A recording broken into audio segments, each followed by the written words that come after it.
నమస్కారం అంకుల్. నమస్కారం బాబు. మీరు? ఆ మ్యారేజ్ బ్రోకర్ చెప్పిన అబ్బాయిని నేనే. సరే సరే. ఇటు చూడు బాబు, మొన్ననే మా అమ్మాయికి చదువు అయిపోయింది. చదువు అయిపోయాక పెళ్లి చేద్దాం అనుకుంటున్నాను. అందుకే నాకు నచ్చితే మా అమ్మాయికి నచ్చినట్టే. మాకు పెద్దగా ఆస్తులు ఏం లేవు బాబు. మరి నీ గురించి చెప్పు బాబు. నేను డిగ్రీ చదువుకున్నాను అంకుల్. అది అయిపోయాక ఒక చిన్న ప్రైవేట్ కంపెనీలో జాబ్ చేస్తున్నా. అందులో నాకు నెలకొచ్చేసి 25,000 ఇస్తున్నారు.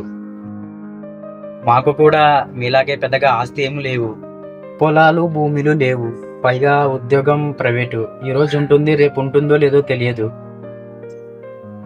చాలా కష్టం బాబు. అంకుల్, మీకు ఓ 40-45 ఉంటాయా? ఇన్నేళ్లలో మీరు ఒక 4 సెంట్ల భూమి సంపాదించలేకపోయారు. నాకు 25 ఏండ్లు. 20 ఎకరాల గల ఆస్తి సంపాదించాలంటే ఇది ఎక్కడి న్యాయం అంకుల్? నాకు ఆడపిల్లలు ఉన్నారయ్యా, నేను ఎలా సంపాదించుకోగలుగుతాను అంత ఆస్తి? మీరు చెప్పింది కరెక్టే అంకుల్. మీకు ఆడపిల్లలు ఉన్నారు. కానీ ఇంటి దగ్గర పెట్టి పోషించే ప్రతి ఒక్క మొగాడు మీలానే అనుకోవచ్చు కదా అంకుల్. నా జీవితం మొత్తం వీళ్ళని పోషించడానికే అయిపోతుంది, నేను ఆస్తులు ఎలా సంపాదించుకోవాలి అని.